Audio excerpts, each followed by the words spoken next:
Assalamu alaikum, dear students. How are you today? You will be fine. I hope so. And happy 2021, the first day of the new year. Anyhow, आज हम start करने जा रहे हैं aldehyde ketone, जो कि class 12 का हमारे पास चैप्टर भी 12 है, ऑर्गेनिक केमिस्ट्री का।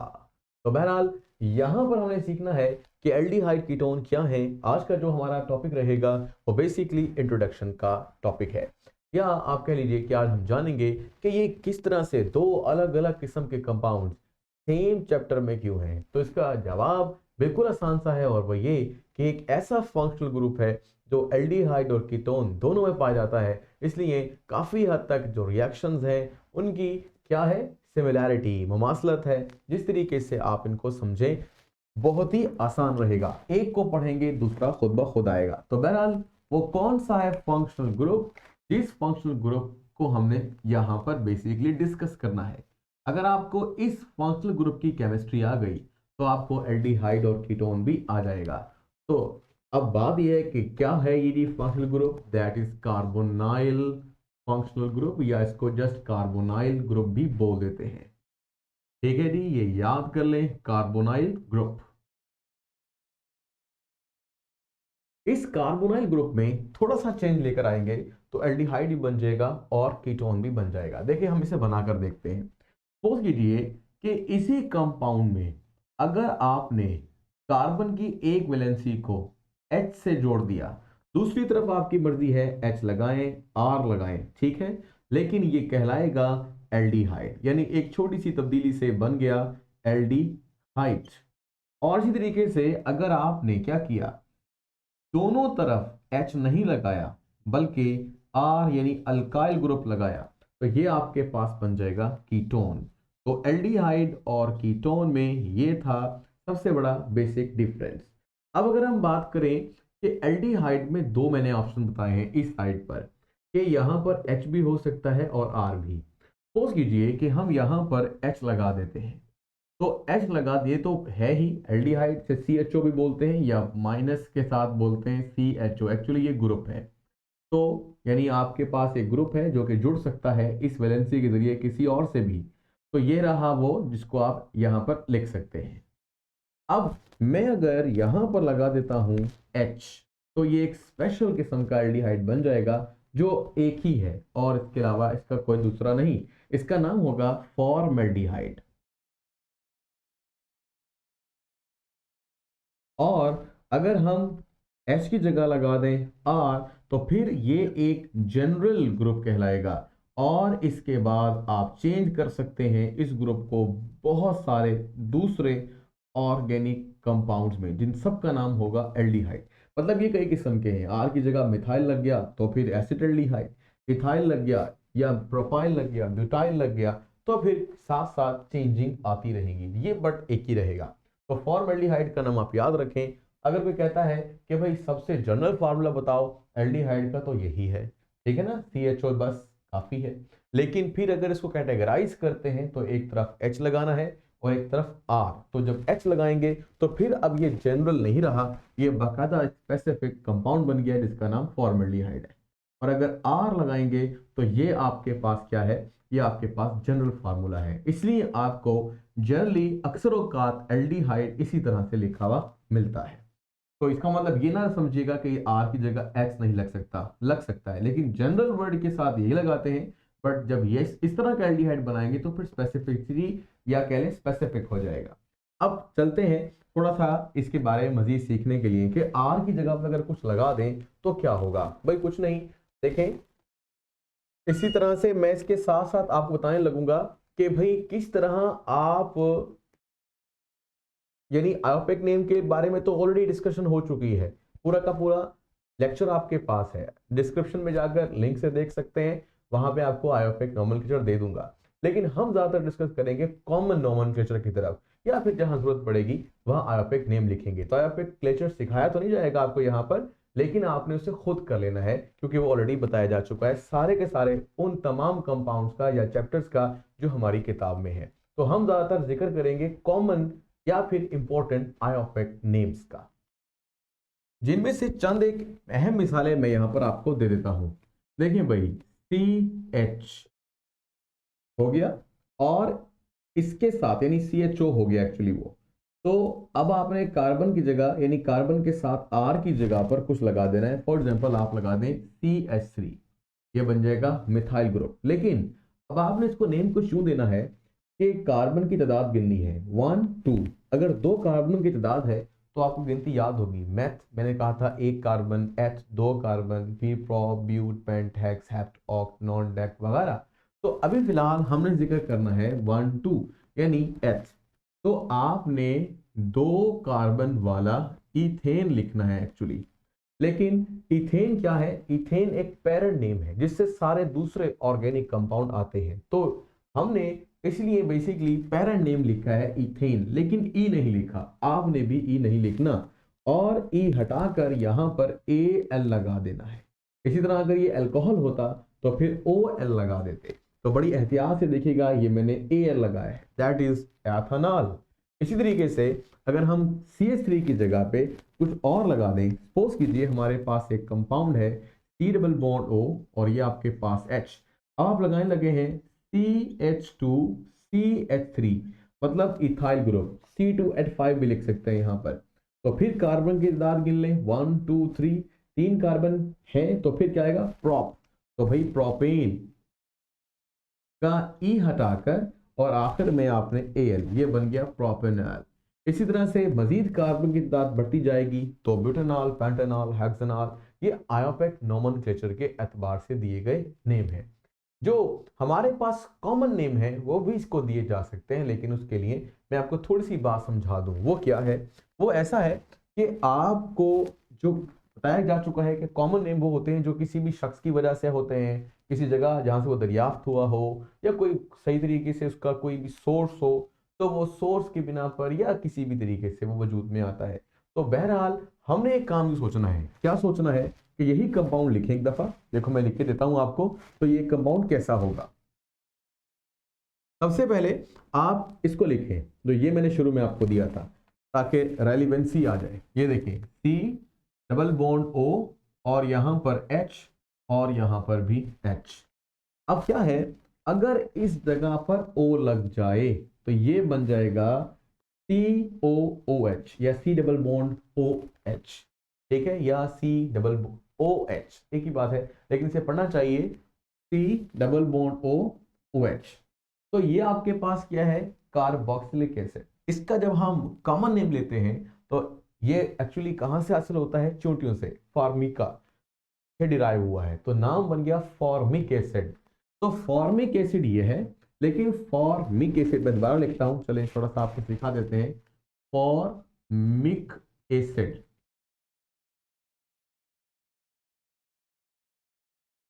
अब करना यह है कि जो आईसी है और एसिड है वो हटा देना है जब आप बना रहे हो इसी से ही मिलता जुलता, यानी कार्बन की तादाद गिन लिया करें।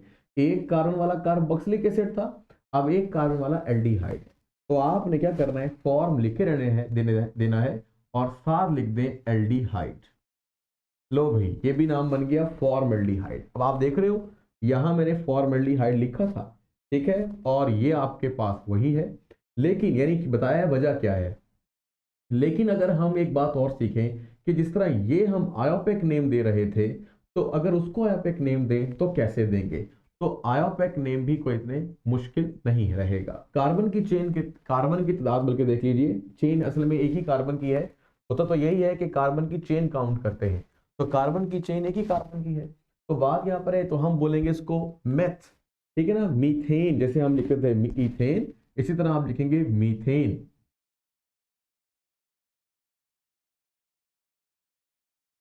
मीथेन का हटा देंगे ई और क्या लगा देंगे? एल। ये बन गया मैथनॉल। तो बात यह है कि methanol, ethanol, propanol, butanol IUPAC name है, जबकि फॉर्मिक एसिड से डिराइव शुदा एल्डिहाइड को फॉर्मल्डिहाइड कहा है। अब हम एक और की बात करते हैं, जैसे कि ये नाम लिखा है ऑलरेडी, तो इसको दोबारा लिख लेते हैं ताकि हमें कुछ फिर समझ में आ जाए कि देखो भाई कैसे। CH3 C double bond O H, और अगर यहां पर O लग जाए तो आप सबको नाम याद आ जाएगा, दैट इज एसिटिक एसिड, क्योंकि एसिटम इसका सोर्स है, सिरका। ठीक है, तो सिरके से हासिल होता है, इसलिए एसिटिक एसिड। 2 कार्बन वाला एसिड है, अगर हम 2 ही कार्बन वाला एसिटिक एसिड से एल्डिहाइड बनाएंगे तो नाम वही रहेगा, लेकिन आईसी एसिड खत्म हो जाएगा और उसकी जगह पर जैसे ऊपर लिखा है एल्डिहाइड आ जाएगा। तो यहाँ पे लिखेंगे तो एसिटिक, आईसी हटा दिया है, उसकी जगह पर लगा दिया है एल्डिहाइड,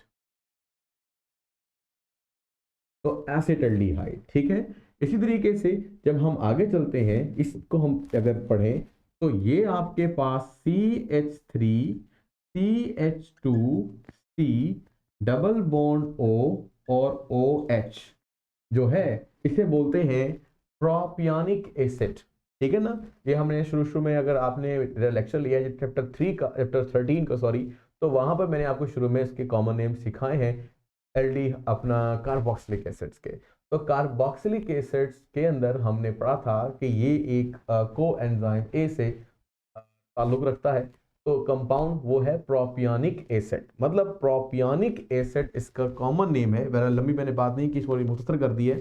तो प्रोपियोनिक एसिड इसका क्या है, देखें ये है प्रोपे, अगर ये एक एसिड होता तो प्रोपेनोइक एसिड, ये आयोपिक नेम है। ठीक है ना, मैं लिख रहा हूँ फिलहाल, ये भी आयोपिक नेम है, यानी दोनों के दोनों आयोपिक नेम है, और ये भी आपके पास आयोपिक नेम है, आप कंफ्यूज नहीं करना। मैं अब लिख रहा हूं प्रोपियोनिक एसिड, प्रोपियोनिक एसिड। अब वही पुरानी बात, क्या करना है, आईसी को हटा देना है, तो एक हट जाएगा और एसिड भी हट जाएगा, और क्या आ जाएगा यहाँ पर एल्डिहाइड। तो ये हो सकता है कि आपके एंट्री टेस्ट में आए, इसलिए आपने इसको अच्छी तरह से याद कर लेना है, दैट इज प्रोपियन एल्डिहाइड। ठीक है, प्रोपियन एल्डिहाइड डायरेक्ट बोला जा सकता है। तो आपने देखा कि मैंने चंद एक कॉमन नेम लिखे हैं जो कि कार्बोक्सिलिक एसिड से ही डिराइव हुए हैं। इस तरह ब्यूटायरिक एसिडाइड, यानी अगर ब्यूटायरिक एसिड हो तो ब्यूटाइल एल्डिहाइड भी बोला जा सकता है। तो ये थे जी आपके पास कुछ एल्डिहाइड से रिलेटेड हमारे कुछ काम। अब हम कुछ मिसालें ले लेते हैं किसकी, कीटोन की। तो कीटोन में जैसे अभी हमने एल्डिहाइड के साथ किया, वही हम कीटोन के साथ करने लगे हैं। वो कैसे, देखें भाई, ये आपके पास है C, वही लिखा हमने C double bond O double bond O, R की जगह कुछ लगाते हैं, जैसे कि हम लगाते हैं CH3 मिथाइल। अगर दोनों तरफ यानी कार्बोनाइल ग्रुप जो दरमियान में आपको दिखाया गया है, अगर इसके दोनों तरफ सेम सिचुएशंस हो, same number of carbon atoms हो, और तो हम यानी सेम ब्रांच, दोनों तरफ की साइड बराबर हो, इधर की ब्रांच उधर की ब्रांच जैसी हो, तो उसे हम बोलते हैं सिमेट्रिकल कीटोन। ठीक है, क्योंकि कीटोन है तो सिमेट्रिकल कीटोन। आप बेशक ऐसा करें कि यहाँ पर पेन रखें, दोनों तरफ देखें, सेम टू सेम चीजें चल रही हैं, तो सिमेट्रिकल कीटोन। और अगर अनसिमेट्रिकल हो, जैसे मिसाल के तौर पर C डबल बॉन्ड O, अब के बार एक तरफ तो मैंने सिंगल कार्बन वाली चेन लगाई है, लेकिन दूसरी तरफ मैं लगा रहा हूं CH2CH3, मतलब इथाइल ग्रुप लगा दिया। अब आप देख रहे हैं कि यहाँ पर ये पूरा का पूरा बराबर नहीं है, ये 2 कार्बन पर मुश्तमिल है, जबकि ये सिर्फ 1 कार्बन पर मुश्तमिल है। तो ये अनसिमेट्रिकल कीटोन है और ये सिमेट्रिकल है। तो इसको अगर नाम दें तो नाम देना भी आसान है। मैं फिलहाल यहाँ लिख देता हूँ सिमेट्रिकल, ये आपने जहन में रखना है, और अनसिमेट्रिकल।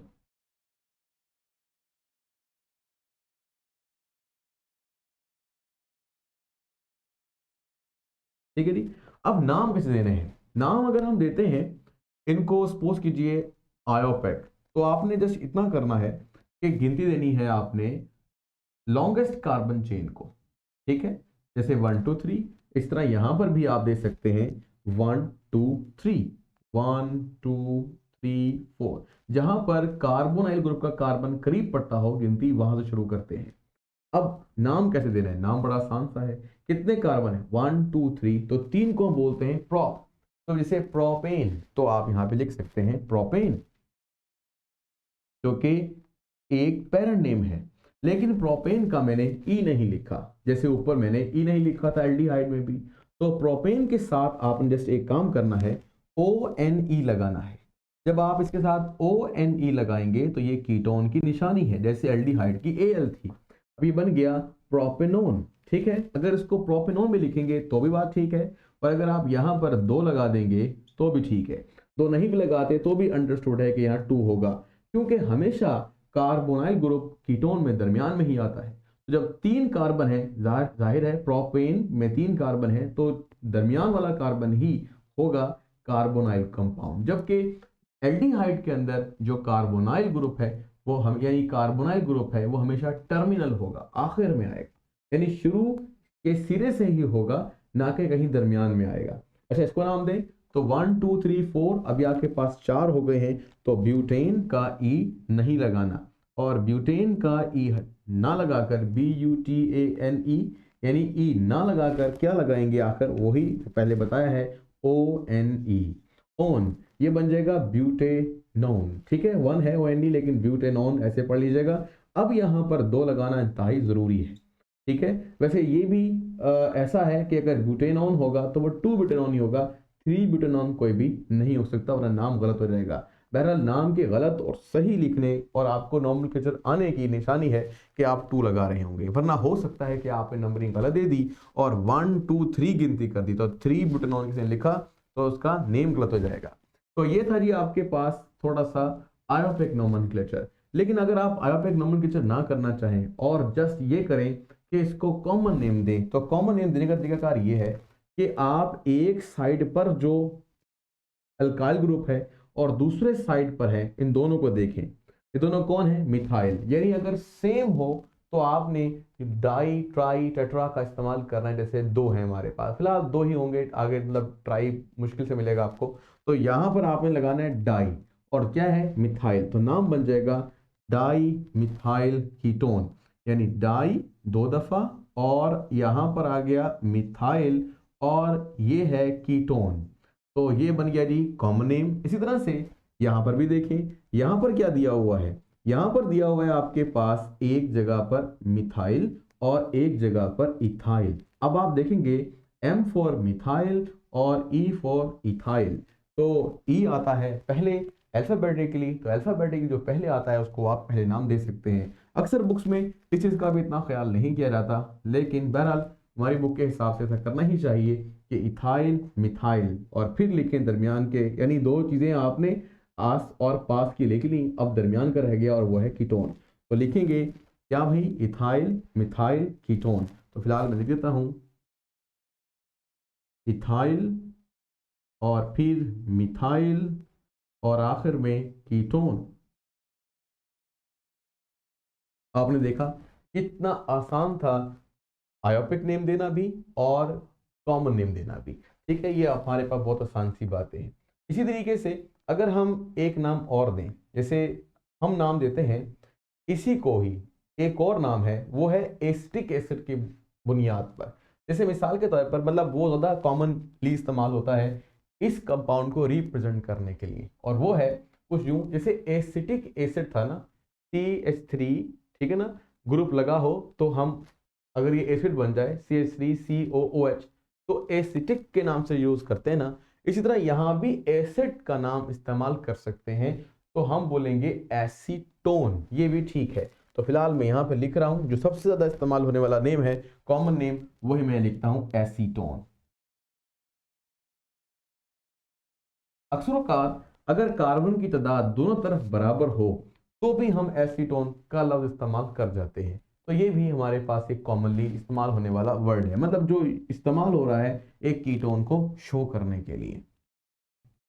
जैसे मिसाल के तौर पर अगर यहाँ पर इथाइल और यहाँ पर भी इथाइल लगा होता तो उसको भी बुक्स क्या लिख देती हैं? एसीटोन।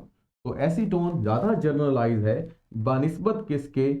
डाई मिथाइल कीटोन के। ठीक है जी, तो बहरहाल मुश्किल नहीं था, आसान था। इसके बाद हम कुछ और भी सीख लेते हैं, कुछ स्पेशल नेम। जैसे हम पहले भी सीख चुके हैं लेकिन मैं दोबारा से जिक्र कर रहा हूँ जो नहीं पढ़ पाए हैं। ये आपके पास क्या है? बेंजीन।